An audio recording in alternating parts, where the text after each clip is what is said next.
Hello, everyone, and welcome back to English Pod. My name is Marco.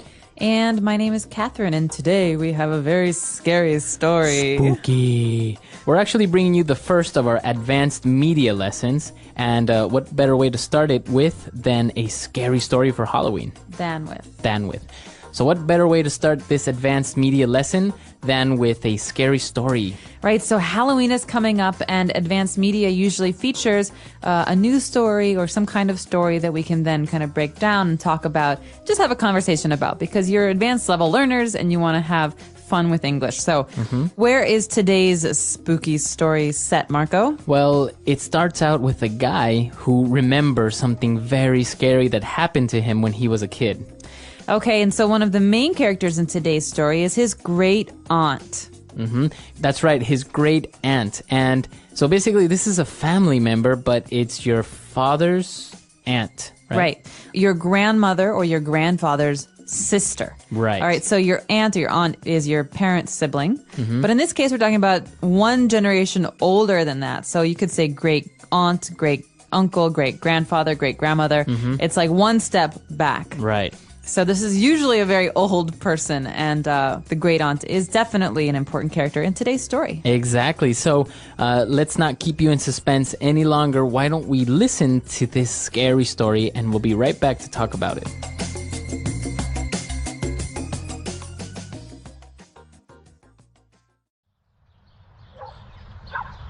Oh no, the lights went out. Honey, can you light a candle?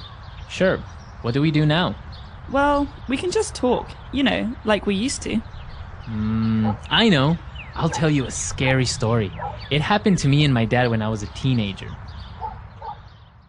I was living with my father at the time when he received a phone call. Hello. Yes, this is him. I see. Sorry to hear that. Okay, no problem. I'll be there shortly. Pack some clothes, Tony. My great aunt is very ill and no one in the family wants to take care of her. We're going to stay at her house for a few days. Aunt? What aunt? I never knew you had a great aunt. Well, the family doesn't talk about her, or get near her for that matter. Why is that? Come on, we have to go. So we arrived at this old house on the outskirts of our town. There was almost no one around, and the house had an eerie look to it.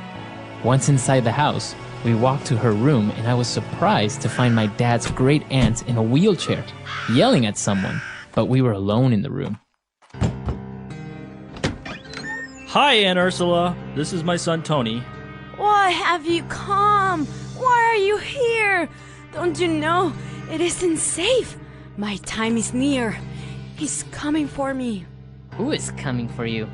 The Prince of Darkness, the Lord of the Underworld, the Tempter, the Old Serpent. Come on, Aunt Ursula, let's lay you down. You need to get some rest. Tony, help me lay her down. That night, we slept in one of the 12 rooms of that big old mansion. The trees outside seemed to come alive, and their shadows formed ghoulish shapes on my bed. All of a sudden, we heard screaming.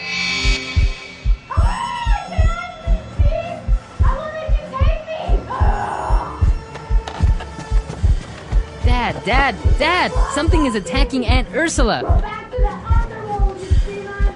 I shall be judged before you can take me! The door is jammed. Stand back! Aunt Ursula, where are you? Over here! And as we approached her, she was lying on the floor with her hands and feet open like the Vitruvian Man, breathing heavily with bloody marks and scratches on her arms, legs, and face. Remember how I mentioned that she was in a wheelchair? My aunt had been paralyzed from the neck down for just over a year. After this incident, strange things would happen in the house, and my aunt would yell and scream, according to her, warding off the evil that had come to get her. As the days passed, she became very weak and eventually was unable to talk. My dad had to work during the day, so I was left to care for her.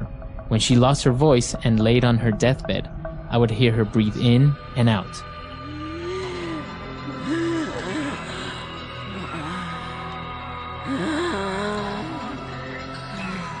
Until finally one day, she breathed in and never exhaled. That night, I felt relieved that it was finally over, but it wasn't.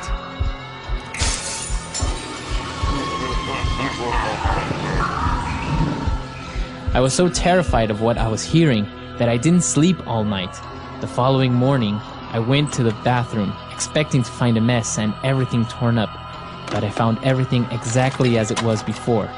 The movers came that same day, and as we were cleaning out her drawers and personal items, we found strange notebooks with names and amounts of money written next to them.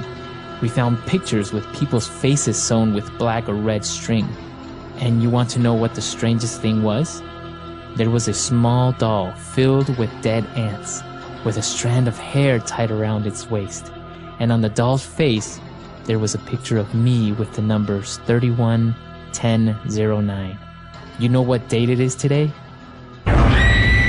October 31st, 2009.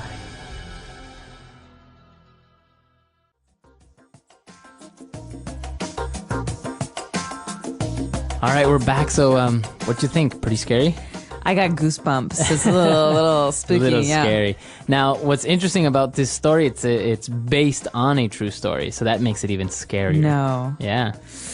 Dare I ask? Did this happen to you? No, I'm not old enough. But this actually happened to a family member of mine, and that's why I know this story. So it was kind of told to me when I was a bit younger, and I remembered it. And well, Halloween is a great time to remember these things. And the first time you heard it, it scared the crap out of you, right? Oh yeah, for sure. Actually, the first time I heard it, we were on an airplane, like on October 31st. Oh, wow. So it was pretty scary.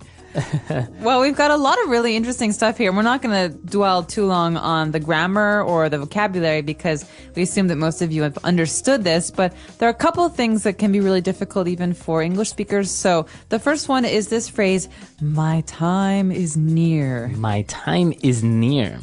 So what does that mean exactly? Well, my time is near. My end is coming. It means I'm very old and I'm probably going to die soon. So my time, his time, that's when you die. Okay, so it's always used in reference to death, right? In this case, yeah. So it's used in reference to death. And in this case, you have the aunt who's talking about herself, but you could also say his time is coming. We should visit him in the hospital. So it's a kind of softer way of saying that someone is going to die soon. Right. Okay, so my time is near, or his time is near. All right. And then something really interesting in this story as well. She had many different names that she called the devil. So she didn't directly say the devil. She said the Prince of Darkness. Prince of Darkness, Lord of the Underworld, the Tempter.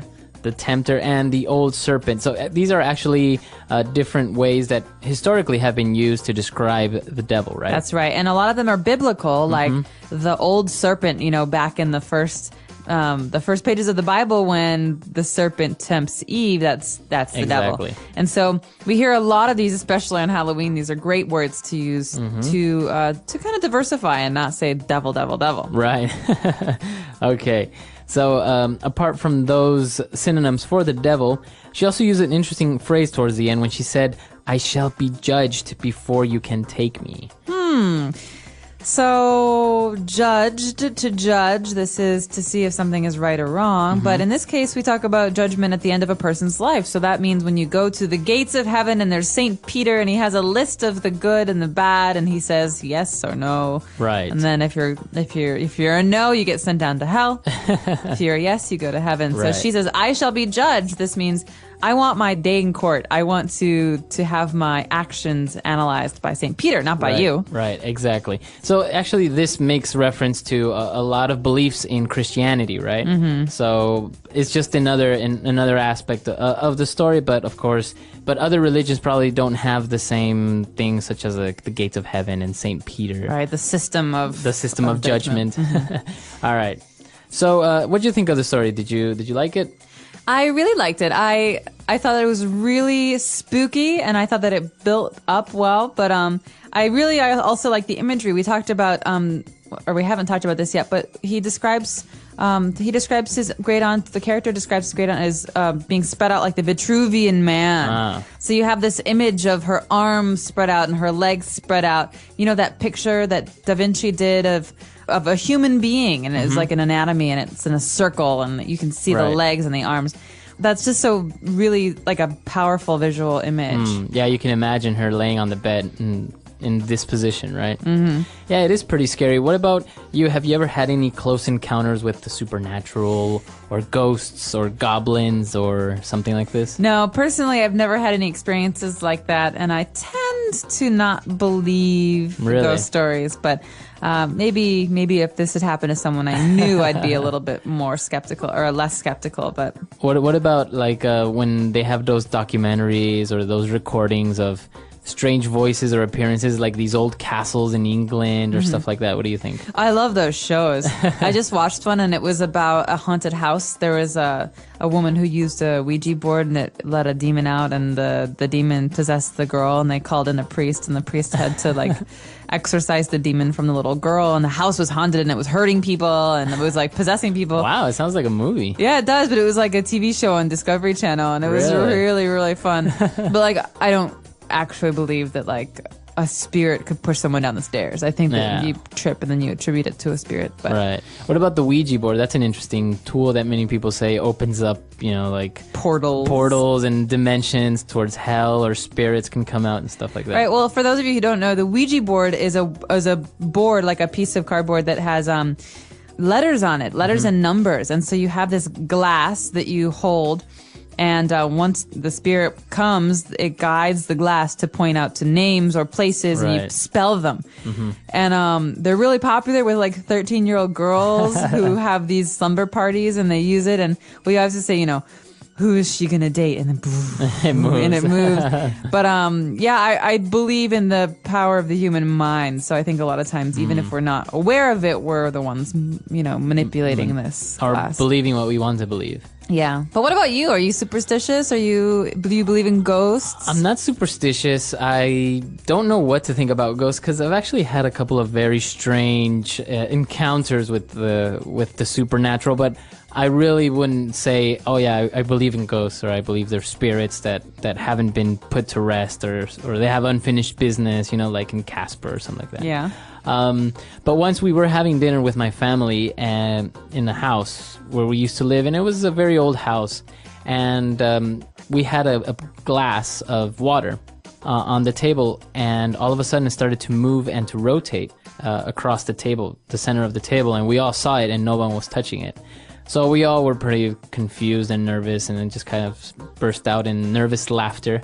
And we didn't really know what to make of it, but it was very strange because it moved a good amount. It was like half of the table, and it was spinning at the same time, so it was very strange. Weird. So things like this, and in general, Hispanic or Latin American culture they're very superstitious.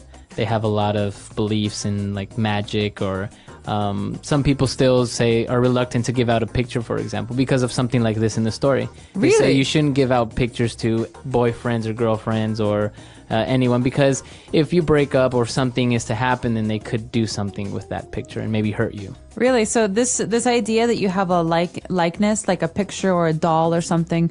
Well, can you talk about that? Because I don't really know anything about it. Having that means that you're able to like do something to that very person. Yeah, like not necessarily like a voodoo doll, right? Where you see that you can put pins in it and then it would hurt someone.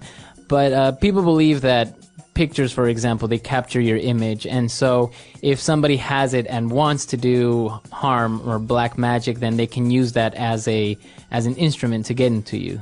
Okay. The same as pieces of clothing, or the Hair. same as hair, and things like this. So that's why there are the shamans, or the Indian witch doctors who do cleansing like this, and people still actually go to them. People in the city still believe in these things, and they'll go to a shaman and get themselves cleansed because they believe that their luck, they have really bad luck, or they've been very, very sick for a long time and doctors can't figure out what it is. They think it's because someone has cast a spell on them or is doing some black magic to them, and they need to get it cleansed. Oh, wow. So yeah, it's really, really common.